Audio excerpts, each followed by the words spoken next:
welcome to Fairgrounds Live Immersive Conversations. In this weekly series, we sit down with a Fairgrounds collaborator to chat about themselves, their work, and to give you an insider's look at Fairground St. Pete. If you're new to Fairgrounds, we're a very soon to open immersive arts and technology destination opening right here in St. Pete, Florida. I'm Olivia, the Director of Communications and Artist Relations here at Fairground St. Pete. And today I have a very special guest visiting St. Petersburg from South Florida. I have Josh Hall, also known as Baghead. Very excited to have him here in town. And before we kick off this interview, there's a lot we want to cover.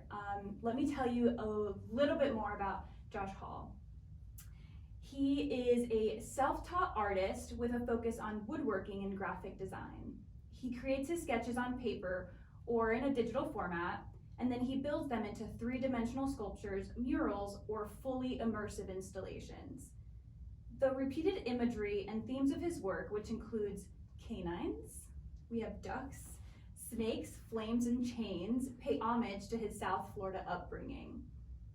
Josh has developed his own universe and distinct language, providing a window into his imagination. He's going to tell us all about that. Josh also draws inspiration from his upbringing in skateboarding, tattoo culture, and high school woodshop classes. After recovering from a skateboarding accident and navigating through some growing pains, Josh devoted himself to making work that speaks his truth.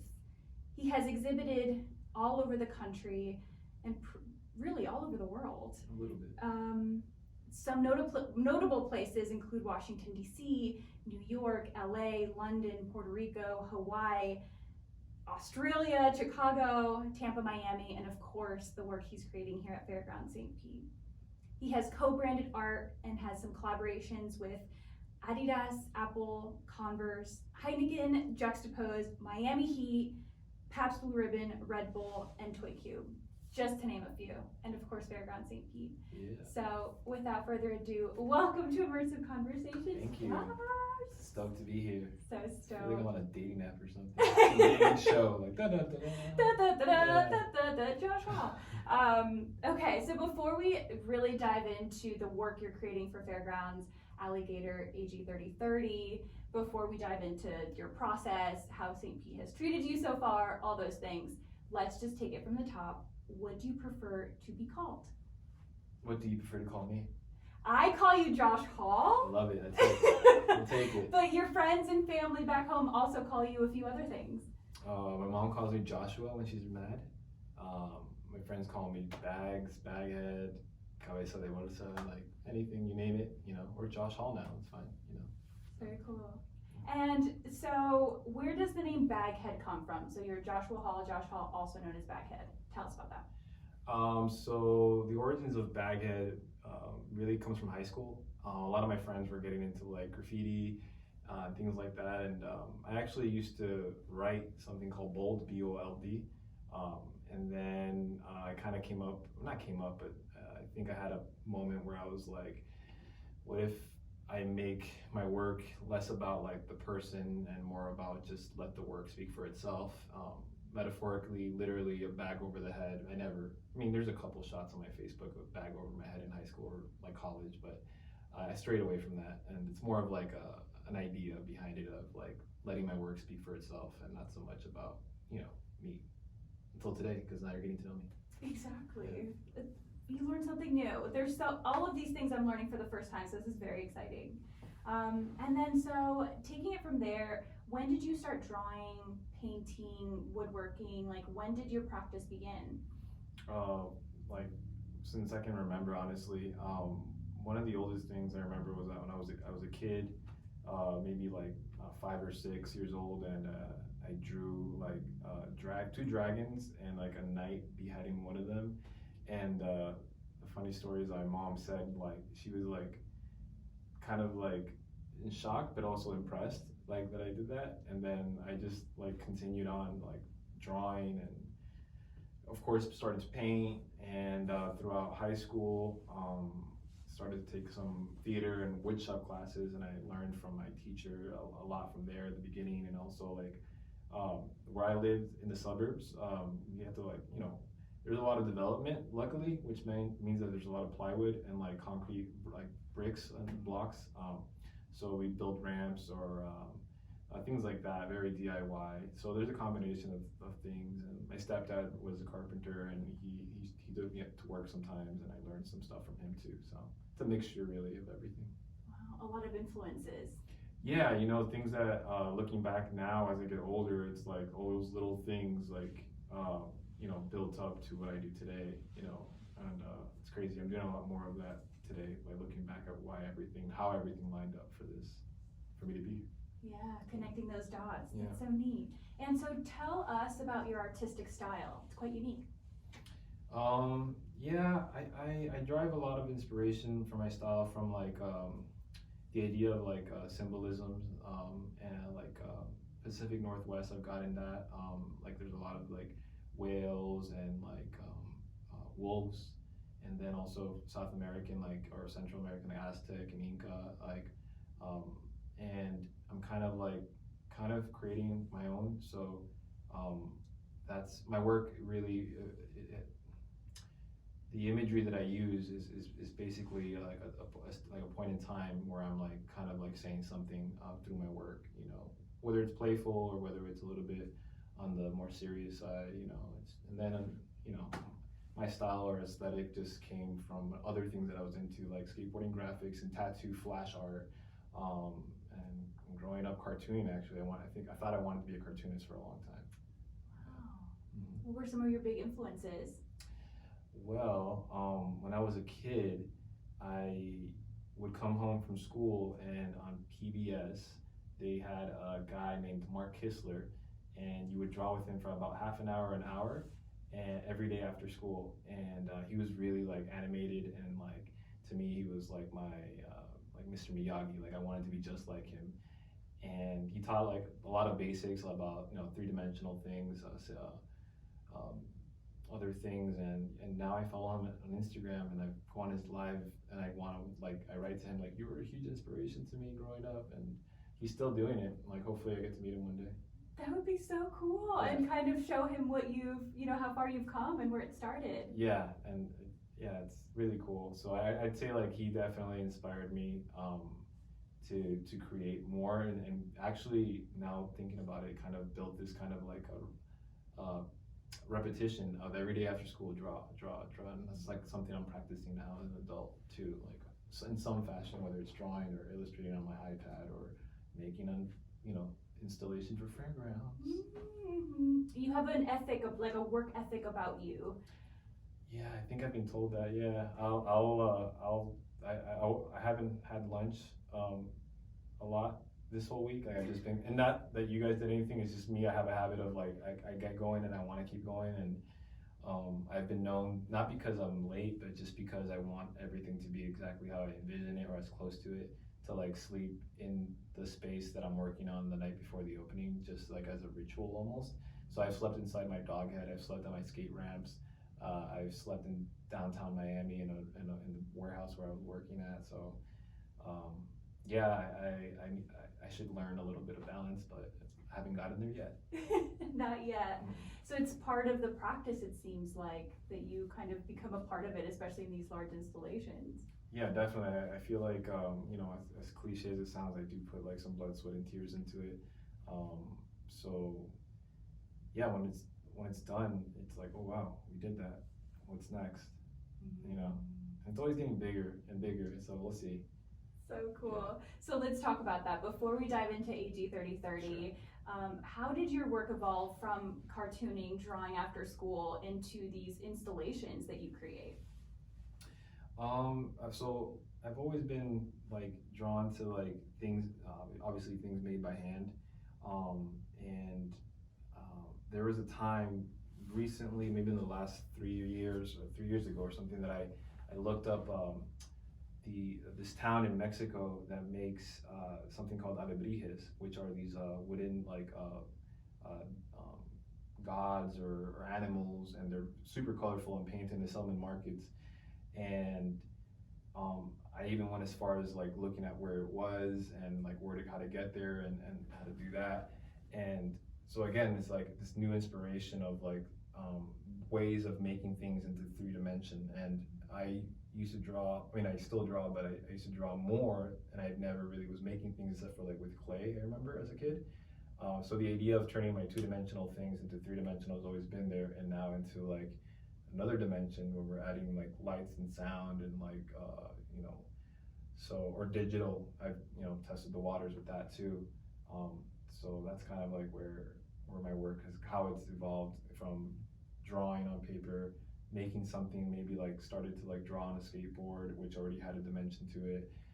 Then, you know, cutting it in half, or taking a broken one and attaching another one to it, or, you know, things like that, layering it up. So that's kind of the progression. And then I take and I do a lot, and then I try to take away, and I'm always constantly like learning the, you know, less is more or more is less. I'm like, so I'm always like a tug of war between that right now.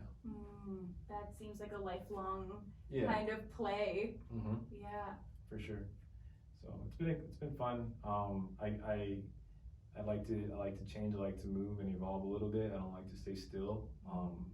Even that hopefully shows in my work as well. And now that I think about it, like that's kind of like a reason why I kind of keep everything that, most of the things that I've done, and it's been archived in Instagram, right? So you can go back to like 2011 or 12, 13 maybe, I don't know. And you'll see like where I came from doodling on Post-it notes at work when I worked at a skate shop. And then I think I'm always, you know, it's weird. I always, now that you mention, I've been looking at my work because I forget what it looks like. Like people tell me like, oh, your work is like this and like that. And like, then I like scroll and like, oh, okay, it is something like that, you know? And it's just one of those things where you don't notice it until someone points it out to you, because I'm just doing like what feels, you know, like I should be doing. And maybe, you know, I tie back in the wood, I tie back in certain aesthetics that I do, so. You're very present with your work when you make it, when, you know, so looking back at it, it's like a period of time of like what you were thinking or feeling. Yeah, definitely. There's definitely a lot of that. And yeah, like I've just been thinking about more and more like what I'm saying or what I was going through, and I think where I'm going to now. I think I've said some things with my work. Hopefully, maybe doesn't matter. For me, it was something, and maybe I'm ready to say something else. You know, I'm just figuring out what that is. So cool. And then, so you've done 2 large installations. You did like a large cobra in a skate park, and then you did like an immersive dog doorway. Yeah. Like, how did those come about? So I've been fortunate enough to work with a gallery called Super Chief, and they gave me my first chance to like, they gave me like a space and like a budget, and they're like, hey, look, you know, do what you want to do in this space it was like for Art Basel 1 year.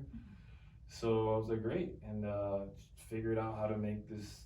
You know, I still make these dogs that come out the wall. They're like about this big, and then I'm like, how do I make that so you can walk through it, you know? And so I just figured it out in a way, and used some of those skills that I learned throughout life, and was able to pull it off with a little bit of help. And I was like, that was cool. And then years later, I had a solo show, and I'm like, a Cobra would be kind of fun that you can skate on, and you know, so we went for the Cobra, and it worked out.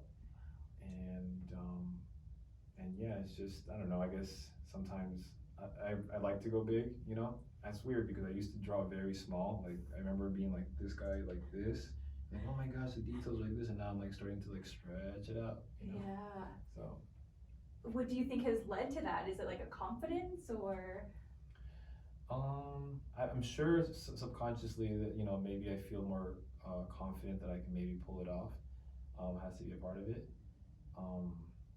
And maybe it's like those, you know, those things that draw your attention, like maybe like I remember like I can relate it to going to New York, for example, and like seeing like outdoor sculptures, and you're like, wow, you know, like that's, you know, and I don't even know if it needs to be wow. It's just like size. I don't know. It's a good question, really. Why do I just go smaller? I don't know. You're still discovering it. Yeah, which is very cool. Yeah, and you know what I'll do? I'll get to that point where I'm like, it's too big. Let me go back to small. And that's what I'm going now. Actually, I'm trying to work on some smaller pieces. You know. So. Wow, the creative process. Yeah. It's like a wave. That's cool. And then let's talk about before we get into AG 3030, because y'all can't even. They're animals, right? There's like, I think this is Baggy. Oh yeah, I love that. And then we have your dog, and then you created an immersive dog, and then this cobra. So tell us about these animals, the imagery, what they symbolize for you. Right. So, I mean, the dog, for example, a lot of these things come from, I don't know, things that I'm drawn to, and looking back at why I chose these things, or maybe they chose me, and I just, because I don't know, no offense to the ducks out there, but like a duck's a duck, it's like this creature that kind of wobbles, and it's like really maybe something majestic to people, but to most maybe not. But it reminds me, I tie it back to a story with my great grandmother before she passed.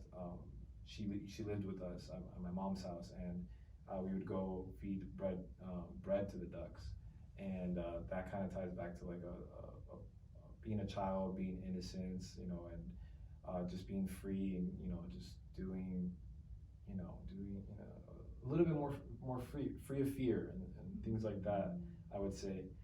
And so whenever you see that or the repetition of it, it's kind of like that playfulness in me. And then on the opposite end is like it's like dealing with life and some of my fears, or and that's where the dog stands. So the dog is, or it can be a wolf, it can be any type of canine. It serves two things in a weird way. To me, it's like it's a representation of fears, also like darkness and things that I've gone through, but it's also like a protector. And I was talking to someone at one of my shows about like the idea of like, when you walked by a fence and you see this dog coming and barking at you, right? On the outside, you're like, whoa, whoa, whoa. But if you're the owner, you're being protected by that dog. So it's kind of like I play with that idea of like protection and fears and things like that. And then, I'm starting to like create new ones, like the cobra, like you said, the cobra. And a lot of people like think of cobra as like, oh, these like, you're a snake, or, you're kind of like, not trustworthy or something like that. But actually, in some reading and in some cultures, like literally snakes shed their skin. And for me, and in my language, my universe that I'm, trying to work on, the cobra or a snake is a representation of like starting new, starting fresh, which I feel like I've done after going through some like really hard times in like my 20s, and I just feel like now I feel a little bit free from like all those things that I had to go through, So. Wow, you're an old soul. I think so. Somebody told me I'm staying with Chris Palehorse, and he read my astrology, and he told me that I'm into antiques, and I feel like I've always kind of like been. I used to watch the Antique Roadshow when I was like 5 or 6, and that was the most fascinating thing to me. So yeah, I don't know. My past life, maybe I was, somewhere around there. I don't know. It's cool when you get like permission, like somebody reads your chart and you're like, oh, I can finally. Oh yeah, I felt completely stripped. Like, man, they know me great. Like, I'm vulnerable. You do you now. Yeah, it was really cool to do that. But yeah, I'm in a phase in my life where I'm trying to like, not even trying. It's just coming to me. Like, I'm listening to like what my work is telling me, and trying to like let go and just be in the moment. As cliche as that sounds too, I'm trying really hard and take the good with the bad. So. Yeah, that's important. That's a daily struggle. yeah. I mean, I just try to remain grateful and humble, because there's so many things going on in the world and that we can't control, and the best thing that I can do is try to be my best self and be good to others. I'm trying to work on that. I'm not perfect, but I'm definitely trying to like better myself each opportunity that I get. If it's there, try to do the right thing. So yeah, getting a little deep now. Yeah, I know, we got real deep, y'all. Welcome to Immersive Conversations, but we're getting real deep. Yeah. Some life lessons here. Girl, I'm about to cry. I know, y'all. My makeup's gonna run. So let's dive into the star of the show, Alligator, AG 3030. Tell us about the immersive gateway that you are creating for Fairground St. Pete. So thank you again, Fairgrounds and everyone, for inviting me to go wild in that space. So AG3030 or Alligator 3030, the story behind it that I kind of created was it's kind of like in the Florida theme, right? The Gators. It's a post-apocalyptic Florida. I live in South Florida, and it's very close to the part of the Everglades. And so it's like, imagine, the year's 3030, and everything is like, gone, and there's just like some remnants from like buildings and like a warehouse in this case. And at some point, a lot of animals were going more extinct, and alligator was one of them, even though it's one of the oldest reptiles in the world. They're considered dinosaurs basically, but besides the points. And let's say a scientist created this like a cyborg, half alligator, half robot thing, and then the end of the world came, and it was left by itself, and all of a sudden lightning struck, and it was raining, it was a hurricane, and it sparked something in that gator, and it came to life, and then it went back down. So that's where AG3030 is, and it left its mouth open, so you're actually able to walk into a portal, which leads you into another part of Fairgrounds. So that's kind of the narrative behind the actual piece. So cool. And that's what you're in town making. Yeah. That's what you've been working on. Making, I think it's like 9 foot tall, maybe 10 foot wide or long alligator with technology meets art. Yeah. It's going to be exciting. Tell us about that. So this is your first installation where you're collaborating with us to integrate art, technology into your art. Mm-hmm. Tell us about that process. It's been really exciting. I've been integrating art just naturally, integrating technology with my art because I feel attached to like my tablet right now. Like it's like my sketchbook really. Also because a lot of people will ask me for like maybe like a sketch for something, I can just send it. I don't have to mail it or take a picture and send it. Mm-hmm. So I've been kind of like sticking my toes into the technology for a little bit, and now the opportunity comes like taking something that I've created, like a dog or a cobra, and like what if it lit up, or what if it had sound playing through it, or what if we put it into space and had some special effect lighting that made it look like it was underwater or something like that. I'm like, yeah, like where do I sign up? So that to me is really exciting. Right now I'm in the phase of building it, where it's like, okay, I'm ready and excited to get it done, and I know that once we turn the switch and we see the lights and the sound and you're in the space, it's like gonna take a life of its own.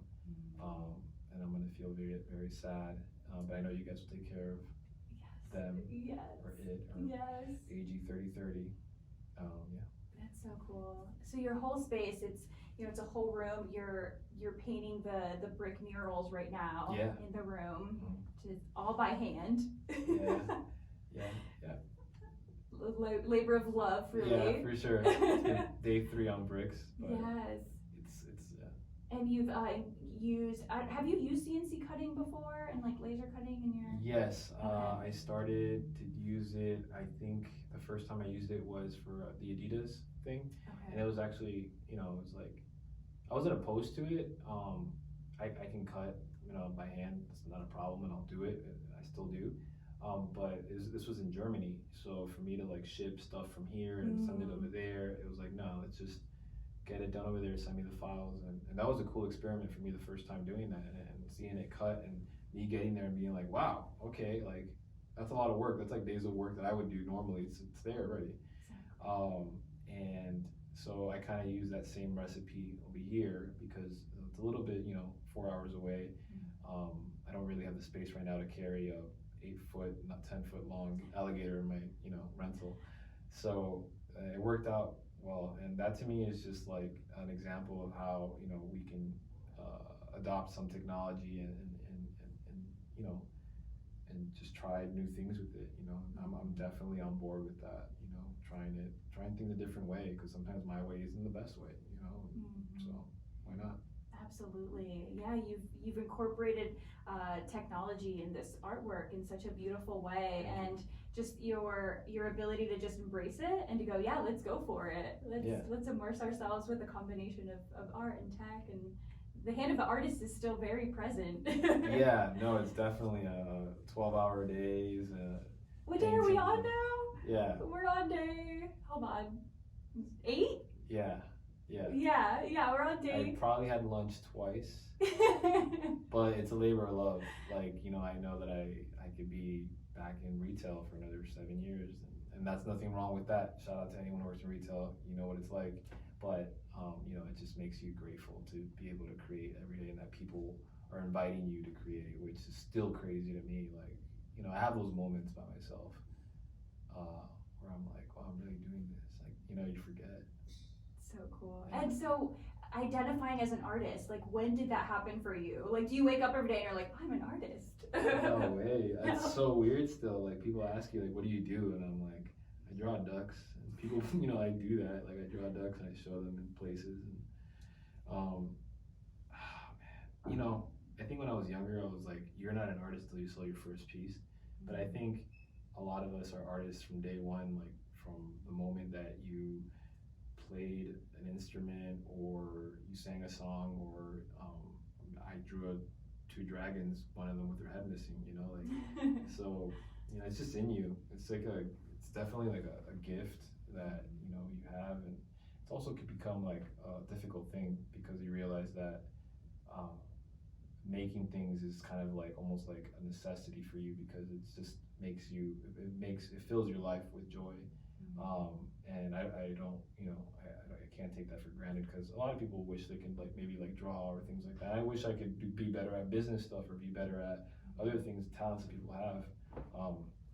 But you know, everyone has a purpose in this world, and maybe mine is to create and inspire and pass it on to the next generation, and you know, whatever I can do. Yeah, I love that collaboration too, and like giving back.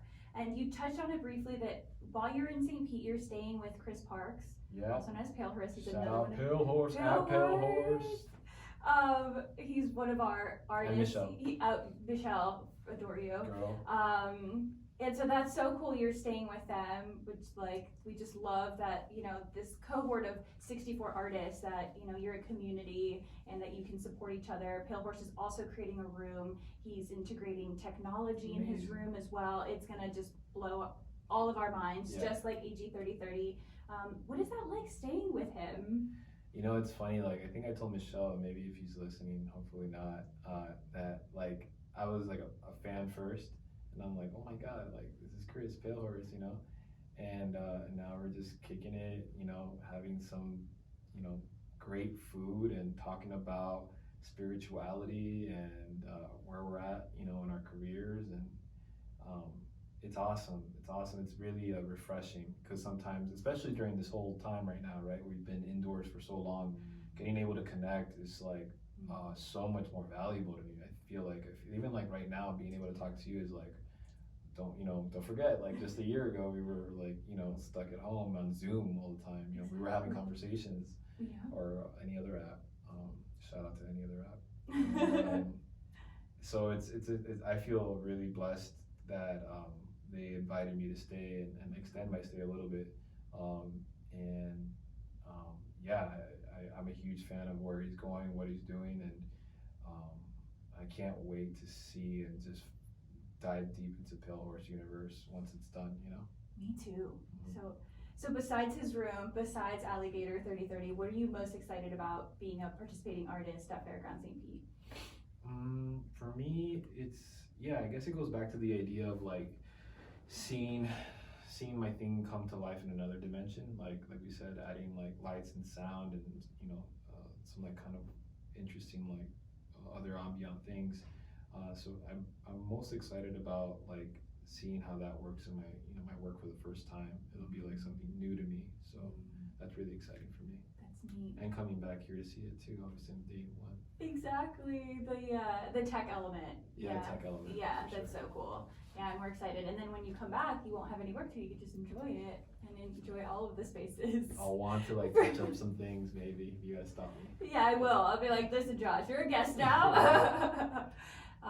But this has been so lovely. It is, I think, in the same way that you were Pale Horse's, you know, fan before you were his friend. I definitely am a Josh Hall fan before we became friends. So we're grateful you're in town.